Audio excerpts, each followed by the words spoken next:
ఒక భగవద్గీత కానీ ఒక ఖురాన్ అని దానిని భావిస్తూ విశ్వసనీయత అన్న పదానికి అర్థం తీసుకురావడం ఎప్పుడు జరిగింది అని అంటే అది కేవలం మీ బిడ్డ ముఖ్యమంత్రి అయిన తర్వాత మాత్రమే జరిగింది అని కూడా చెప్పడానికి గర్వపడతా ఉన్నాను మీ బిడ్డగా.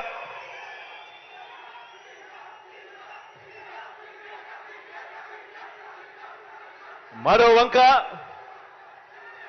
వంక మనకు ప్రతిపక్షంగా ఉన్న చంద్రబాబు గారిని చూడండి, దత్తపుత్రుడిని చూడండి. మరో వంక మనకు ప్రతిపక్షంగా ఉన్న చంద్రబాబు నాయుడును చూడండి, దత్తపుత్రుడిని చూడండి. వీరిద్దరు పేరు చెబితే అక్క చెల్లెమ్మలకు ఏం గుర్తుకొస్తుంది అని చెప్పి నేను అడుగుతా ఉన్నాను. చంద్రబాబు పేరు చెప్తే 14 సంవత్సరాలు ముఖ్యమంత్రిగా ఉన్న వ్యక్తి, 3 సార్లు సీఎం అయిన వ్యక్తి, ఇటువంటి వ్యక్తి పేరు చంద్రబాబు నాయుడు గారి పేరు చెప్తే అక్క చెల్లెమ్మలకు గుర్తొచ్చేది ఏమిటి అని అంటే బాబు చేసిన వంచనలు గుర్తుకొస్తాయి. పొదుపు సంఘాల్లో ఉన్న అక్క చెల్లెమ్మలకు ఏం గుర్తుకొస్తుంది అని అంటే చంద్రబాబు చేసిన దగా గుర్తుకొస్తుంది అని కూడా ఈ సందర్భంగా తెలియజేస్తా ఉన్నా. చంద్రబాబు నాయుడు గారి పేరు చెప్తే ఆయన చేసిన ఒక్క మంచి గుర్తుకు రాదు. ఆయన పేరు చెప్తే ఒక్క మంచి స్కీము కూడా గుర్తుకు రాని పరిస్థితి చంద్రబాబు నాయుడు గారిదైతే, ఇక దత్తపుత్రుడి పేరు చెబితే ఏం గుర్తుకొస్తుందో తెలుసా? నా అక్క చెల్లెమ్మలకు దత్తపుత్రుడి పేరు చెబితే వివాహ వ్యవస్థను భ్రష్టు పట్టించే ఓ మోసగాడు గుర్తుకొస్తాడు. 5 సంవత్సరాలకు ఒకసారి కారును మార్చినట్టుగా భార్యలను మార్చే ఒక మ్యారేజ్ స్టారు ఓ వంచకుడు గుర్తుకు వస్తాడు దత్తపుత్రుడి పేరు చెబితే. ఆలోచన చేయమని అడుగుతా ఉన్నా. ఒకరికి విశ్వసనీయత లేదు, మరొకరికి విలువలు లేవు. ఈ విశ్వసనీయత లేని, ఈ విలువలు లేని వీరు, ఈ విశ్వసనీయత లేని, ఈ విలువలు లేని వీరు 3 పార్టీలుగా ఇవాళ కూటమిగా ఏర్పడి, 3 పార్టీలుగా కూటమిగా ఈరోజు ఏర్పడి, ఈరోజు మీ బిడ్డ మీదకి యుద్ధానికి వస్తున్నారు. కాదు, మీ బిడ్డ మీదకి రాదు, మీ బిడ్డ మీదకి కాదు యుద్ధానికి వీళ్ళు వచ్చేది.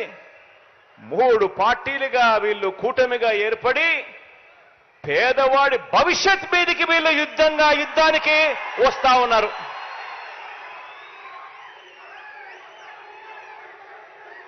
ఇదే ముగ్గురు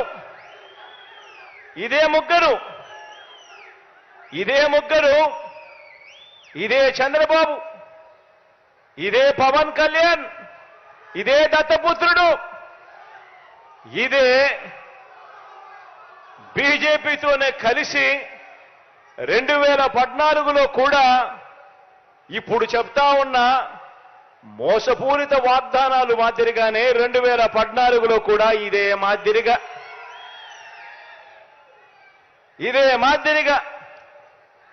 2014లో కూడా ఎన్నికలప్పుడు ఇదే ముగ్గురు ఒకటయ్యారు, ఇదే ముగ్గురు ఒకే స్టేజ్ మీద కూర్చున్నారు, ఇదే ముగ్గురు ఒక కూటమిగా ఏర్పడ్డారు.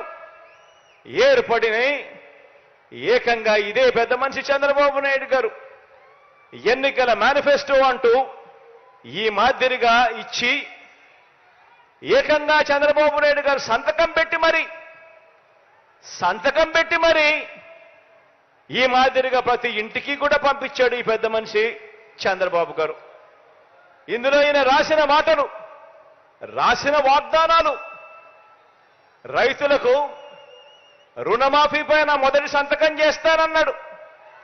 87,612 కోట్ల రూపాయల రైతుల రుణాలు మాఫీ చేస్తానని చెప్పి ఎగనామం పెట్టాడు. పొదుపు సంఘాల రుణాలు పూర్తిగా రద్దు చేస్తానన్నాడు. ఏకంగా 14,205 కోట్ల రూపాయలు నా అక్క చెల్లెమ్మలను అడ్డగోలుగా మోసం చేశాడు. మహిళా రక్షణకు ఉమెన్ ప్రొటెక్షన్ ఫోర్స్ ఏర్పాటు చేస్తామన్నారు. మహిళా రక్షణకు ఉమెన్ ప్రొటెక్షన్ ఫోర్స్ కథ దేవుడెరుగు. విజయవాడ నగరంలో ఏకంగా కాల్ మనీ సెక్స్ రాకెట్ నడిపించారు. ఆడబిడ్డ పుట్టిన వెంటనే మహాలక్ష్మి పథకం కింద 25,000 రూపాయలు ప్రతి అక్క చెల్లెమ్మ కుటుంబ ఖాతాల్లోకి వేస్తాను. ఆడపాప పుట్టిన వెంటనే అని చెప్పి వారి బ్యాంక్ అకౌంట్లో డిపాజిట్ చేస్తాను అని మహాలక్ష్మి అనే పేరు పెట్టాడు. ఒక్కరికైనా కూడా ఆడపిల్ల పుట్టినప్పుడు మీకు తెలిసిన వ్యక్తులకు కానీ నీకు తెలిసి